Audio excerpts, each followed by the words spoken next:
기도합니다. 아멘. 네, 오늘 말씀을 좀 나누기 전에요. 광고 한 가지 드리면 드디어 오늘 기도 쿠폰, 기도 카드 제출하는 날입니다.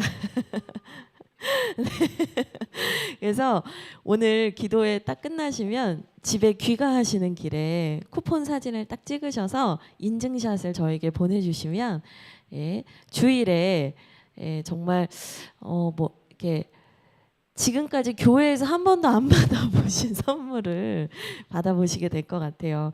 그 선식이가 그러더라고요. 아이패드인가요? 그러더라고요. 그래서 제가 아직 우리 교회가 그 정도 형편은 안 된다. 그러나 마음만은 충분히 기쁘실 선물을 잘 준비해 놨으니까요. 오늘 꼭 보내주시면 감사하겠습니다. 네, 오늘 우리가 함께 볼 말씀은 느헤미야 13장입니다. 최병화 목사님께서 어려운 이름 명단 설교를 다 끝내주시고 제가 13장 마무리를 짓는데요. 오늘 13장의 구조 먼저 볼까요? 간단히 13장의 구조를 먼저 보도록 하겠습니다. 네, 이 13장은 좀 특이하게 구성이 되어 있는데요. 1절에서 3절까지는 어제 설교 들었던 그 성벽 그 봉헌식의 연속이에요. 그래서 3절에서는 그 성벽 봉헌식 때 어떤 말씀을 백성들이 듣고 배웠는가 이 얘기를 잠깐 해주고 그 다음부터는 4절부터는 갑자기 12년이라는 시간이 슝 흘러요. 그래서 12년 후에 어떤 일이 있었는가라는 후속 기사를 다루고 있는 결말을 가지고 있습니다. 근데 이 12년 후에 이스라엘 백성이 너무나 하나님 앞에서 바르게 건강하게 잘 살았다. 그리고 하나님을 잘 섬겼다. 이런 이야기가 나오면 좋을 텐데 사실은 그렇지 않아요. 그러니까 성경이 얼마나 정직하고 솔직한가. 우리의 성공담, 좋은 이야기만 다루는 것이 아니라 이들이 이러한 은혜의 과정을 지나왔음에도 불구하고 이들이 어떤 문제들이 일어나는가 그 이야기가 있고요. 또 느헤미야가 그 12년 후에 이 문제를 또 어떻게 해결하는가 이런 이야기들이 좀 연속적으로 나옵니다. 그래서 저희가 이 구조를 중심으로 끊어서 읽으면서 하나하나 성경을 좀 살펴보도록 하겠습니다. 그러면 저희 먼저 1절에서 3절까지의 말씀을 한 목소리로 읽겠습니다. 시작. 그날 모세의 책을 낭독하여 백성에게 들렸는데 그 책에 기록하기를 암몬 사람과 모압 사람은 영원히 하나님의 총회에 들어오지 못하리니 이는 그들이 양식과 물로 이스라엘 자손을 영접하지 아니하고 도리어 발람에게 뇌물을 주어 저주하게 하였음이라. 그러나 우리 하나님이 그 저주를 돌이켜 복이 되게 하셨다 하였는지라. 백성이 이 율법을 듣고 곧 섞인 무리를 이스라엘 가운데에서 모두 분리하였느니라. 아멘. 네, 1절에서 3절은 그 성벽 봉헌식 때 그 성벽을 쭉 돌면서 찬양하면서 기뻐하면서 감격했던 일들만 기록을 하는 게 아니라 이때에도 분명히 하나님의 말씀을 들었다는 거예요. 근데 그 들었던 말씀이 한두 가지는 아닐 거예요. 왜냐하면 여러분 10장을 잠깐 보시면 이 10장에 뭐 율법을 준수하겠습니다. 언약하는 장면도 나오고 또 이방 사람과 결혼하지 마라. 안식일을 지켜라. 희년을 지켜라. 또 예배와 성전 봉사자들을 잘 대우해라. 첫 열매를 바쳐라. 11조를 드려라. 이런 내용들이 29절, 28절 아래부터 39절까지 쭉 나오거든요. 그러니까 모세의 율법을 들었다라는 것은 이 기본적인 율법의 사항들에 대해서 사실은 다 들은 거예요. 근데 오늘 말씀에서는 무슨 얘기를 하냐면 암몬 사람과 모압 사람이 하나님의 총회에 들어올 수 없고 너희가 이들과 섞여서는 안 된다라는 특정 조항을 더 구체적으로 남기고 있다는 거예요. 그러니까 이게 뭐냐? 1절에서 3절에서 선포됐던 이 말씀, 이방인들과 섞이는 걸 조심해야 된다라고 말했던 이 부분을 이스라엘이 제대로 지키지 못했고 또 이 부분에서 마음을 놓아버리면서 12년 후에 다양한 문제들이 발생을 한 거예요. 그러니까 1절에서 3절은 뭐냐? 근원적인 문제에 대한 얘기를 하는 거거든요. 이 3절에 보면은 이런 표현이 나와요. 섞인 무리라는 표현이 나와요. 그러니까 하나님의 백성 공동체를 세워가는 데 있어서 교묘하게 들어와서 섞여 있는 무리. 그 하나님의 백성인 것처럼 위장하고 있지만 전혀 하나님의 백성이 아닌 사람들을 유의해야 한다라는 얘기를 12년 전에도 분명히 했다는 거예요. 근데 여기서 특별히 왜 모압 사람과 암몬 사람을 언급하는가 궁금하실 텐데요. 이게 신명기 23장의 내용과 좀 연결이 되어 있는데 이스라엘 백성이 출애굽을 한 다음에 그 가나안 땅으로 들어갈 때요. 모압 사람과 암몬 사람들이 이스라엘 사람들을 대적하고 또 거절하고 또 심지어 그들을 다른 선지자를 고용해서 저주까지 하게 돼요. 근데 이 모압과 암몬이라는 이 족속의 조상이 누구냐면 아브라함의 조카였던 롯이거든요. 여러분 우리 기억하시죠? 나는 네가 좌하면 나는 우하고 네가 우하면 내가 좌할게 하면서 아브라함이 선대했던 롯의 후손이 암몬과 모압 이쪽이란 말이에요. 요단 동편에 있는 사람들이란 말이에요. 그러니까 사실은 뭐 아주 가까운 가족이다라고 보긴 어렵지만 그래도 연결되어 있는 사람이에요. 근데 그들이 이스라엘이 다시 그들의 땅으로 돌아올 때 그들에게 멸시천대를 하고 오히려 그들을 저주했어요. 그래서 하나님께서 그들이 괘씸하다, 아주 못됐다 하시면서 하나님의 총회에 그들은 들어올 수 없다라고 얘기를 해주신 거예요. 근데 이 1절에 보시면 하나님의 총회, 이 하나님의 총회는 영원한 하나님의 총회라고 표현을 하거든요. 이 하나님의 총회, 총회라는 단어가 히브리어로 칼이라는 단어인데 이 히브리어를 헬라어로 번역한 70인역이라는 성경을 보면 뭐라고 돼 있냐면 에클레시아라고 돼 있어요. 에클레시아 어디서 들어보셨죠?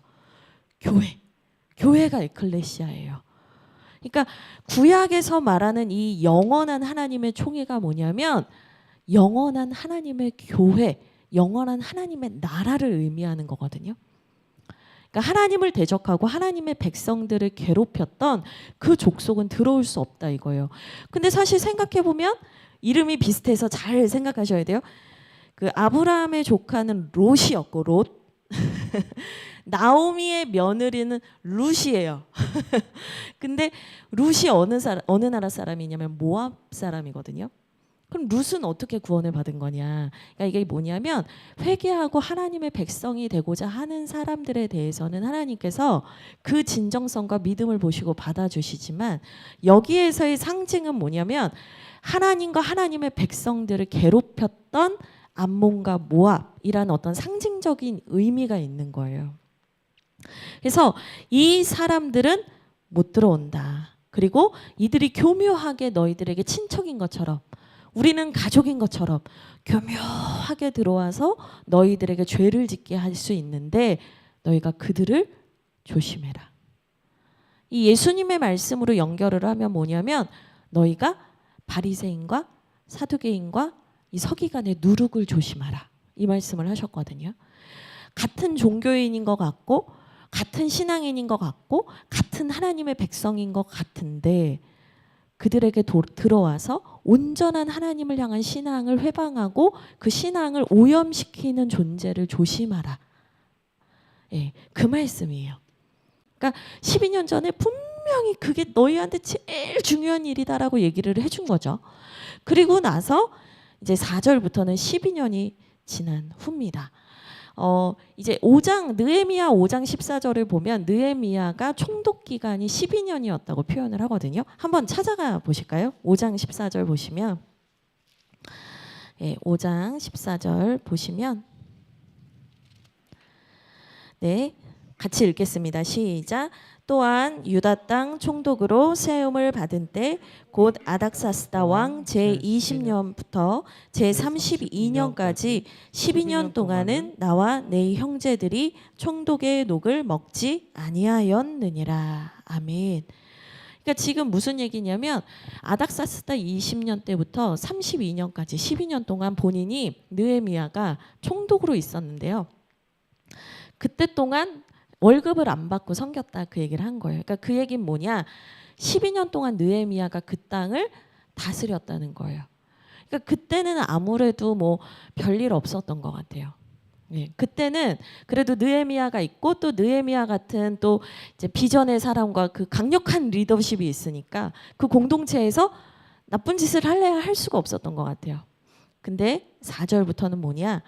느헤미야가 12년의 임기를 마치고 이제 아닥사스다 왕한테 잠깐 인사를 하러 간 사이에 그 사이에 느헤미야 가자마자 느헤미야 가자마자 이스라엘 사람들에게 문제가 생기기 시작했다라는 얘기를 하고 있는 겁니다.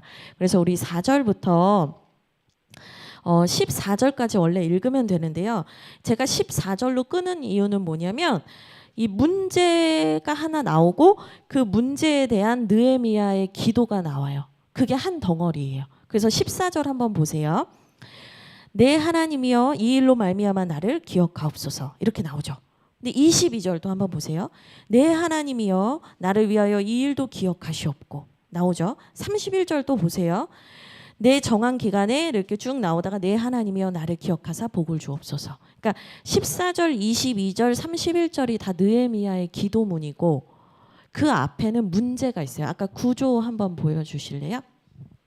구조를 보시면 문제가 있고 어떤 문제가 있었고 그 문제에 대한 느헤미야의 기도 14절, 어떤 문제가 있고 느헤미야의 기도 22절, 어떤 문제가 있고 느헤미야의 기도 31절 이렇게 해서 문제가 먼저 등장하고 느헤미야의 기도로 세 단락으로 아주 깔끔하게 딱딱딱 끊어져 있어요. 그래서 사실은 저희가 4절부터 14절까지 읽어야 되지만 다 읽기가 힘든 관계로 4절부터 우선 9절까지 읽도록 하겠습니다. 같이 읽겠습니다. 시작. 이전에 우리 하나님의 전에 방을 맡은 제사장 엘리야십이 도비아와 연락이 있었으므로 도비아를 위하여 한 큰 방을 만들었으니 그 방은 원래 소재물과 유향과 그릇과 또 레위 사람들과 노래하는 자들과 문지기들에게 11조로 주는 곡물과 새 포도주와 기름과 또 제사장들에게 주는 거제물을 두는 곳이라. 그때에는 내가 예루살렘에 있지 아니하였느니라. 바벨론 왕 아닥사스다 32년에 내가 왕에게 나아갔다가 며칠 후에 왕에게 말미를 청하고 예루살렘에 이르러서야 엘리야십이 도비아를 위하여 하나님의 전뜰에 방을 만든 악한 일을 안지라. 내가 심히 근심하여 도비아의 세간을 그 방 밖으로 다 내어 던지고 명령하여 그 방을 정결하게 하고 하나님의 전의 그릇과 소재물과 유향을 다시 그리로 들여 놓았느니라. 아멘. 네, 그래서 12년 후에 무슨 일이 있었는가 보니까 이 제사장 엘리야십이라는 사람이 사고를 치게 돼요. 그 3장 1절에서 우리 최병화 목사님이 성벽 재건을 시작할 때 가장 먼저 솔선수범했던 제사장 엘리야십이 있었잖아요. 하나님이 회복하시다. 근데 그 사람은 대제사장이에요. 그러니까 그 사람하고 이 사람하고 달라요. 근데 이 제사장 엘리야십이라는 사람은 성전에 있는 방을 관리하는 사람이었던 것으로 보여요. 근데 이 사람이 도비아에게 4절을 보니까 도비아와 연락이 있었다. 그러니까 도비아랑 연관이 있는 사람이었대요. 근데 이 도비아를 위해서 한 큰 방을 만들었는데 그 방을 어디다 만들었냐면 성전 안에 기물을 두고 제사를 드리는 물품을 두고 그리고 레위인과 제사장들에게 나누어 줄 11조를 두는 방을 도비아한테 넘겼다는 거예요.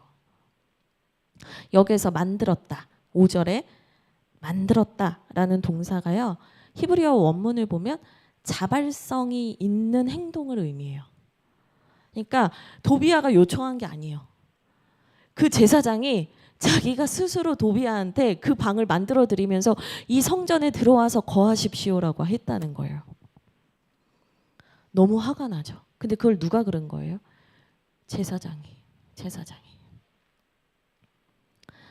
여러분 여기서 우리가 알아야 되는 게 뭐가 있냐면요. 느헤미야가 잠깐 자리를 비웠을 때 다른 리더십들이 그 정신을 이어가면서 그 하나님의 나라를 위해서 마음을 함께 품고 간 게 아니라 사실은 자기에게 뭐가 이익이 되고 유익이 되는지에 따라서 민첩하게 움직이고 있었다는 거예요.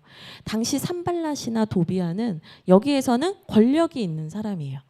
자기가 움직이면 왜 무력도 이제 군인사도 이제 움직일 수 있는 사람이었잖아요. 그러니까 이 당시 이 지역에서는 힘 있는 사람이었던 거예요. 그러니까 느헤미야가 갔어요. 느헤미야가 갔기 때문에 이제는 내가 줄을 잘 서야 돼. 그 생각을 한 거예요. 그러려면 누구한테 붙어야 할까? 도비아다. 근데 기가 막힌 건요. 이 도비아가 암몬 사람이에요. 대원이 대건이 듣고 있어요? 예, 예, 잘 들어줘요. 도비아가 암몬 사람인 거예요. 근데 그 사람을 위해서 제사장이 자발적으로 방을 만들었다. 그러면 성전 기물을 두는 방이었는데 그 방을 도비아가 쓰면 성전 기물은 어디다 둘까요? 제사 안 지냈다 이 말이에요. 그리고 레위인과 이 성전을 섬기는 사람들에게 주는 11조를 모아두는 것이었다. 근데 그걸 도비아에게 줬다. 그건 무슨 얘기예요? 도비아한테 경제적인 조공도 한 거예요. 그러면 그 11조를 가지고 살아야 되는 레위인들과 성전 섬기미들은 어떻게 됐을까요? 생계의 문제에 쫓겨서 다 떠날 수밖에 없는 상황이 된 거예요. 그러니까 지금 느헤미야가 올해도 아니고요. 12년 동안 잘 있다가 떠나자마자 이 일들을 종교 지도자들이라는 사람들이 리더십들이 이런 일들을 벌이게 돼요. 네, 저희 같이 이제 10절부터 14절까지 한번 읽어보도록 하겠습니다. 같이 읽겠습니다. 시작.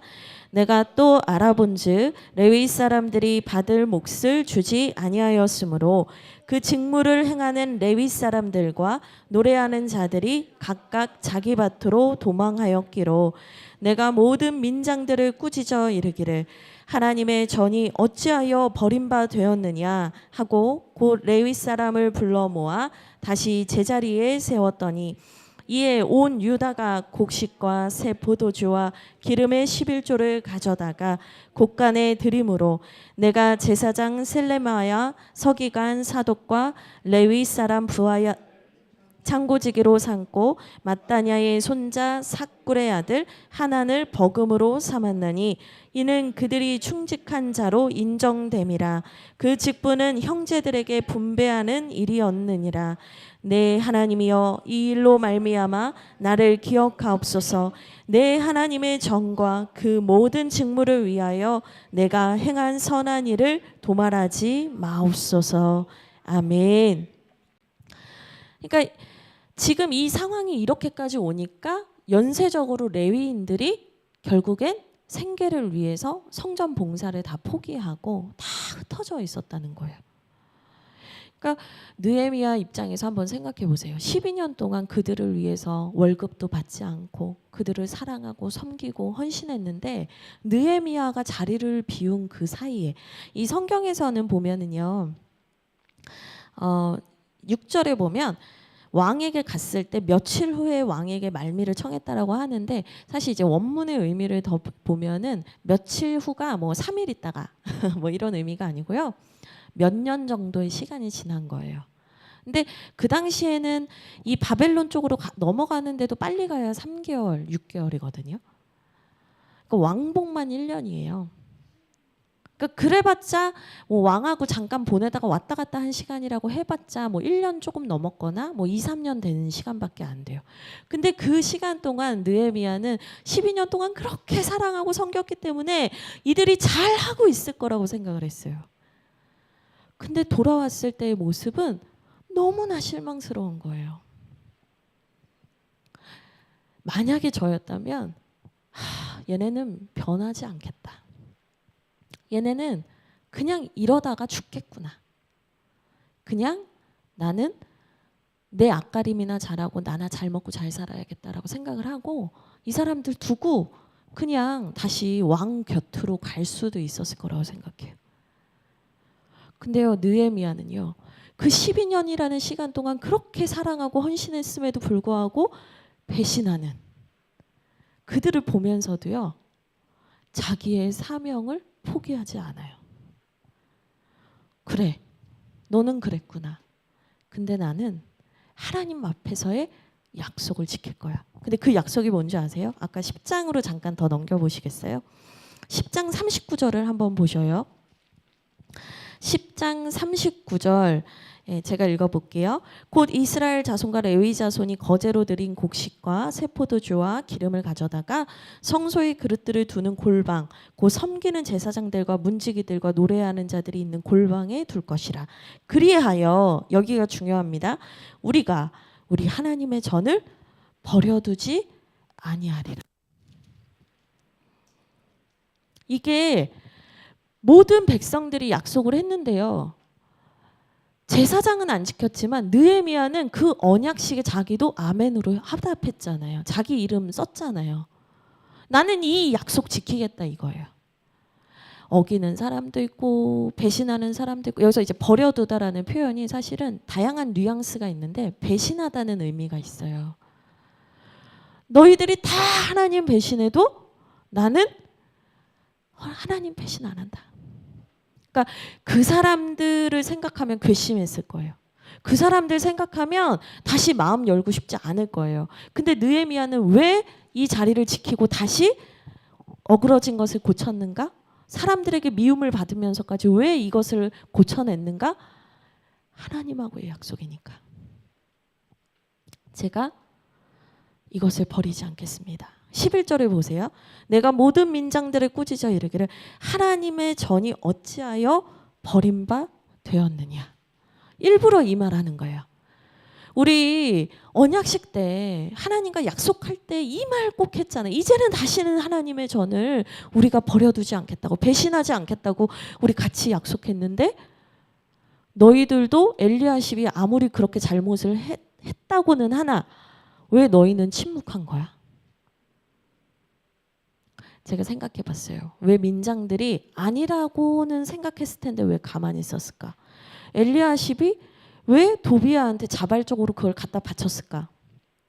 제가 내린 결론은 뭐였냐면, 느헤미야가 이제는 안 올 거라고 생각했기 때문이에요. 만약에 느헤미야가 3년 뒤에 온다라고 생각하면 그럴 수 있었을까요? 못했을 거예요. 느헤미야 성격 다 아는데 우리 느헤미야 성격 너무 잘 알잖아요. 지금 도비야 물건 막 방 밖으로 막 내던지잖아요. 이게 뭐 하는 짓이야 막. 그 사람은 정말 하나님을 향한 뜨거운 그 열심이 있는 사람이에요. 비느하스 제사장 같은 열심이 있는 사람이에요. 방 밖으로 막 사람 면전에서 짐을 내던지는 게 쉬운 일이 아니란 말이에요. 만약에 느헤미야가 다시 올 거다라는 생각을 했으면 감히 못했다니까요. 여러분, 이게 우리의 오늘의 삶과 연결되는 메시지가 있어요. 우리가 우리 구주 예수님이 이 땅 가운데 다시 재림하신다는 걸 믿는다면 우리의 인생과 우리의 마음과 우리의 생각의 방에 다른 것을 만들어 놓을 수 없어요. 다른 것에게 그 방을 내어줄 수가 없어요. 결국에는 느헤미야 한 사람이 오는 것도 이렇게 두려워했는데, 우리 주님 예수님 오실 때, 그분이 나팔소리와 함께 오실 때, 그때는 우리가 얼마나 그분 앞에서 더 두렵고 떨림으로 서게 될까. 그 생각을 하면 우리가 그렇게 못한다니까요. 우리의 선택과 우리의 생각이 달라질 수밖에 없어요. 특별히 여기에서 이 엘리야십은 그에게 아주 매력적이었던 게 뭐였냐면 권력에 대한 유혹이었던 거예요. 이 사람하고는 잘 지내면 내가 이런저런 인맥이 쌓이고 도움을 받겠다. 여러분, 권력에 대한 욕구가 우리를 흔들 때가 있어요. 근데 어쨌거나 느헤미야는 다시 이 부분을 정리합니다. 그리고 14절에 보면 하나님 저를 기억해 주십시오. 하나님 저를 기억해 주십시오. 제가 정말 이 일을 위해서 하나님 뜻대로 하나님 앞에서 바르게 살려고 했던 그때를 하나님 기억해 주십시오. 그렇게 기도를 해요. 이제 15절부터 저희가 쭉 읽을 텐데요. 15절부터 22절까지는 한 번에 쭉 읽도록 하겠습니다. 이제 이 문제 말고 또 두 번째 어떤 문제가 있었는지 함께 볼게요. 같이 읽겠습니다. 시작.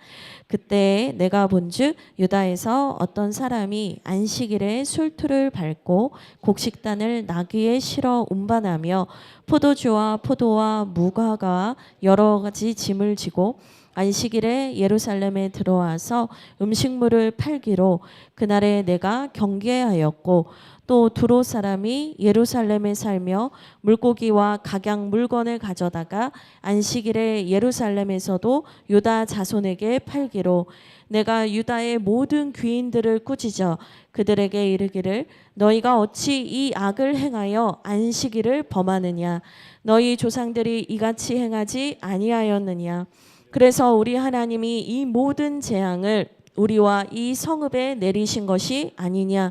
그럼에도 불구하고 너희가 안식일을 범하여 진노가 이스라엘에게 더욱 심하게 임하도록 하는도다 하고 안식일 전 예루살렘 성문이 어두워 갈 때에 내가 성문을 닫고 안식일이 지나기 전에는 열지 말라 하고 나를 따르는 종자 몇을 성문마다 세워 안식일에는 아무 짐도 들어오지 못하게 하였으므로 너희가 각양 물건 파는 자들이 한두 번 예루살렘 성 밖에서 잠으로 내가 그들에게 경계하여 이르기를 너희가 어찌하여 성 밑에서 자느냐 다시 이같이 하면 내가 잡으리라 하였더니 그 후부터는 안식일에 그들이 다시 오지 아니하였느니라.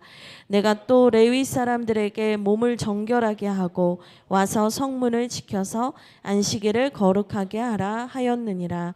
내 하나님이여 나를 위하여 이 일도 기억하시옵고 주의 크신 은혜대로 나를 아끼시옵소서. 아멘. 이제 두 번째 문제가 생겼던 거예요. 근데 그 두 번째 문제는 뭐냐면 안식일에 사람들이 너희가 안식하라 쉬라 하는 하나님의 명령을 어기고 돈을 벌고 장사꾼들이 막 들락날락한 거예요. 그러니까 이 연쇄적인 거예요. 제사장들이 타락하고 예배가 무너지고 레위인들이 무너지니까 이 영적인 예배가 무너지니까 안식일의 중요성이 쇠퇴하는 거예요. 안식일의 중요성이 쇠퇴를 하니까 그때 사람들이 더 열심히 뭘 하냐? 돈을 벌었다 이 말이에요. 두 번째 문제는 뭐냐? 돈에 대한 문제예요. 첫 번째 문제가 권력에 대한 문제였다면 두 번째는 돈 문제였다. 그래서 사람들이 거기에서 음식을 팔고 막 더 많은 사람들이 와서 장사를 하는데 이 15절에 보니까 유다 사람도 안식일에 장사를 하려고 해가지고 느헤미야가 이제 경계했다. 이게 뭐냐면 훈육했다. 이러면 안 돼라고 얘기했다는 거예요. 근데 두로 사람이 또 와요. 근데 이 두로 사람은 어느 사람이냐면 이 갈릴리 북부에 있는 이 무역을 많이 하는 곳이에요. 그러니까 이 두로, 시돈 이쪽이요. 무역과 상업이 발달을 해서 화폐를 제일 먼저 만들었던 사람들이 그쪽 동네에 살았어요. 그러니까 여기에 있는 장사꾼들이 내륙에 있는 예루살렘까지 온 거예요. 얼마나 무역이 상업이 성행을 했는가 알 수 있는 거예요. 옛날에는 예루살렘에 사람들도 안 살아가지고 성벽도 무너지고 치안이 너무 위험하고 사람들이 살기 힘든 곳이었는데 12년 동안 그렇게 열심히 이 성벽을 세우고 이 성읍을 세워가서 여기가 사람이 살만한 곳을 만들어 놨더니 이제는 돈 버는데 꽂힌 거예요. 가난하고 마음이 심령이 연약할 때는 하나님을 찾다가 그들이 살만한 때가 되니까 다시 돈을 찾는 거예요. 근데 여기를 보시면 17절에 느헤미야가 또 꾸짖어요. 모든 귀인들을 꾸짖었다. 이 귀인이 누구냐? 귀족 또는 지도자를 말해요. 그러니까 여기서도 느헤미야는 뭐라고 하냐면 너희는 뭐 했냐 이거예요. 내가 없다. 내가 없었다 치더라도 너희는 뭐 했냐 이거예요. 너희는 뭐 했냐. 너희는 정말 하나님의 뜻대로 사는 게 뭔지를 아는 사람들인데 너희가 어떻게 이것에 대해서 방관했냐는 거예요. 여러분 여기서 또 중요한 게 있어요. 과거에는 어떤 카리스마 있는 목회자 한 분이 교회의 어떤 상징이었어요. 그래서 그 목회자 한 분이 뛰어나면 그 교회와 그 성도가 다 뛰어난 것처럼 생각을 했어요. 근데 사람은 다 죽거든요. 때가 되면 다 하나님께 가요. 근데 진짜 중요한 건 뭐냐면 우리 목사님 멋있어. 우리 목사님 카리스마 대폭발. 막 이게 중요한 게 아니고요. 그 목사님이 계시든 안 계시든 그 성도들과 공동체가 건강한 게 더 중요한 거예요. 근데 그 과정에서 필요한 게 뭐냐면 중간 관리자가 건강해야 돼요. 중간 관리자라 하면 뭐냐? 교회로 치면 목자, 팀장, 성기미들이 건강해야 돼요.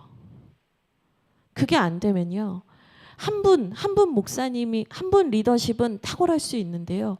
그 교회가 그분 떠나고 나면 와르르 무너지는 거예요. 저는 이제는 시대가 바뀌었다고 생각해요. 예전처럼 뭐 유명한 누구 목사님, 누구 목사님이 필요한 시대가 아니라요. 이제는 건강한 공동체, 건강한 교회가 세워져야 하는 때라고 굳게 믿어요. 누구 한 명이 있고 없고를 떠나서 정말 하나님의 말씀대로 내가 말씀을 보고 이해하고 해석하고 판단하고 결정하고 기도할 수 있는 건강한 그리스도인들이 많아져야 돼요. 제가 이 본문을 보면서 제 마음도 너무 답답한데 느헤미야는 어땠을까 싶은 거예요. 여러분, 목회자의 영성으로 가는 게 아니라 여러분들이 하나의 벽돌이 돼서 견고한 하나님의 나라 성벽을 이어가셔야 돼요. 여러분이 중요한 거예요. 여러분 한 사람이 중요한 거예요. 여러분들이 나 하나쯤이야 이 마음 가지시면 안 돼요. 하나님께서는 우리 각 사람 한 사람 한 사람을 보고 계십니다. 그러면서 18절에 느헤미야가 얘기하죠. 너희 조상들이 이렇게 행하다가 망했던 거 벌써 까먹었냐 그 말이에요. 너희 조상들이 이러다가 망해가지고 포로로 끌려갔다가 다시 돌아와서 지금 겨우 세워가는 이 상황에 아직도 정신 못 차렸냐 그 얘기하는 거예요. 그래서 19절에 느헤미야가 강한 대책을 세우는데 안식일 전에 문을 닫아버려요. 성문을 잠가버려요. 그랬더니 20절 한번 보세요. 너무 재밌는 구절이 나와요. 장사꾼들과 물건 파는 자들이 예루살렘 성 밖에서 잤대요. 열리겠지. 이러고 자는 거예요. 집요해. 이 사람들도 물건 떼어왔으니 손해 안 보려면 이거 팔고 가야 되니까 성문이 닫혔는데도 포기하지 않고 자는 거예요. 그러니까 21절에 느헤미야가 나가요. 그들에게 경계하여 이르기를, 그러니까 훈육했다. 그러면서 너희가 어찌하여 성 밑에서 자냐. 다시 이같이 하면 내가 너희를 잡겠다. 그러니까 내가 너희를 가만 안 두겠다. 얘기를 하니까 21절에 그 후부터는 안식일에 그들이 다시 오지 않았다. 예. 이 되게 중요한 게 뭐냐면요. 이 악한 사단 마귀도 그렇고 죄의 습성이 뭐냐면 저 사람은 조금만 설득하고 비벼보면 되겠는데 싶으면 그 사람에게 정확하게 접근을 해서 막 이렇게 설득하고 비벼요. 근데 제가 그때도 말씀드렸지만 거절은 단호하게 하나님의 뜻에 위반되는 것에 대해서는 단호한 사람에게는 이 사람들도 비비지 않아요. 안 되겠다. 여러분 마음을 단호하게 가지십시오.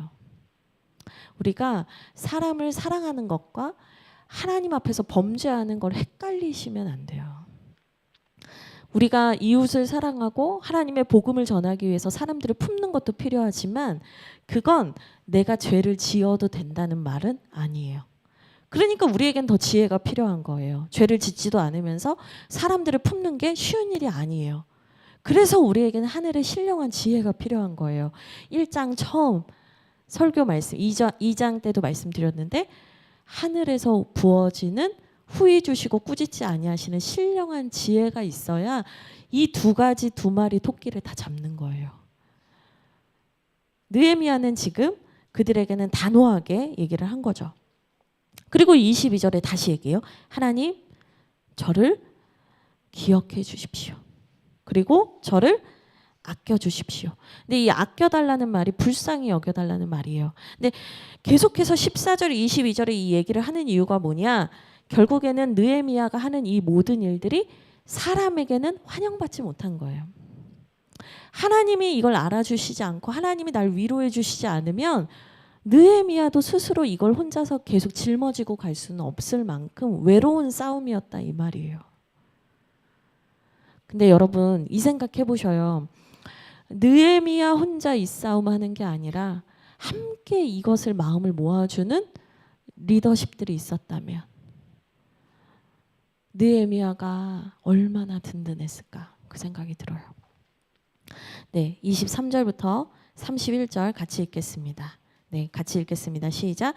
그때 내가 또 본즉 유다 사람이 아스돗과 암몬과 모압 여인을 맞아 아내로 삼았는데 그들의 자녀가 아스돗 방언을 절반쯤은 하여도 유다 방언은 못하니 그 하는 말이 각 족속의 방언이므로 내가 그들을 책망하고 저주하며 그들 중 몇 사람을 때리고 그들의 머리털을 뽑고 이르되 너희는 너희 딸들을 그들의 아들에게 주지 말고 너희 아들들이나 너희를 위하여 그들의 딸을 데려오지 아니하겠다고 하나님을 가리켜 맹세하라 하고 또 이르기를 옛적에 이스라엘 왕 솔로몬이 이 일로 범죄하지 아니하였느냐. 그는 많은 나라 중에 비길 왕이 없이 하나님의 사랑을 입은 자라.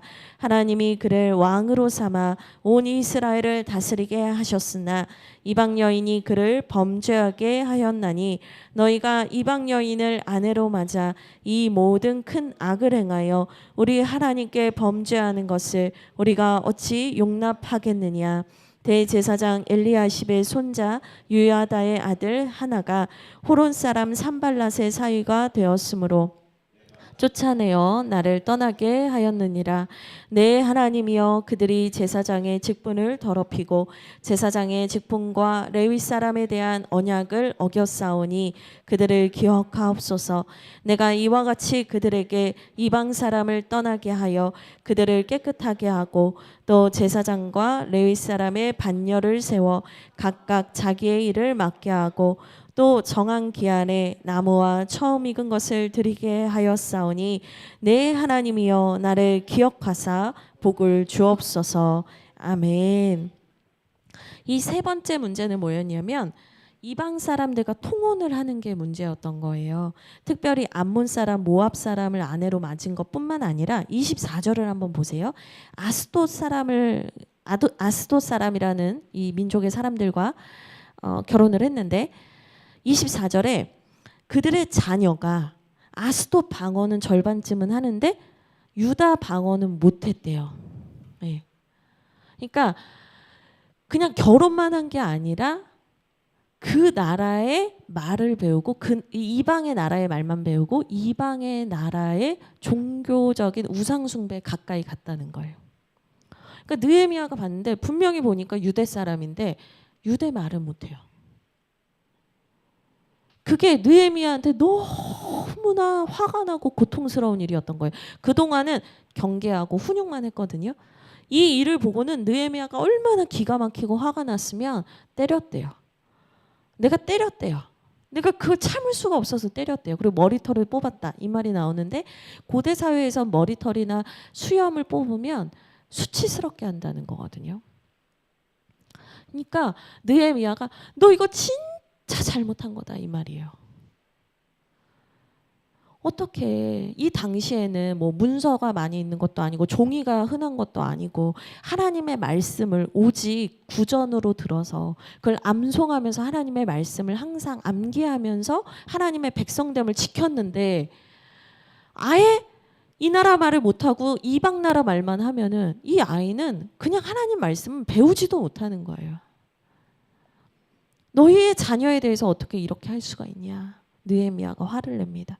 그러면서 솔로몬 얘기를 해요. 26절을 보니까 솔로몬 하나님의 사랑을 입었고 하나님이 엄청난 은혜를 주셨고 하나님이 축복하셨던 그 솔로몬이 왜 망했냐. 이 이방인과 통혼하다 망했다 이 말이에요. 근데 이 솔로몬이 왜 그랬냐면 주변 국가랑 평화를 유지하는 제일 좋은 방법이 뭐냐면 결혼하는 거예요. 왜 고려를 세운 왕건이 호족들을 통합하기 위해서 다 결혼하잖아요. 그래가지고 부인만 29인가 뭐 그랬다고 하잖아요. 똑같은 거예요. 결국에는 너희가 하나님을 경외하고 하나님을 두려워하는 것보다 너희가 원하는 것을 취하려는 마음이 있었다. 그리고 이 결혼에 대한 문제가 핵심적인 게 뭐냐? 결국 이 결혼이 성에 대한 문제였다는 거예요. 성.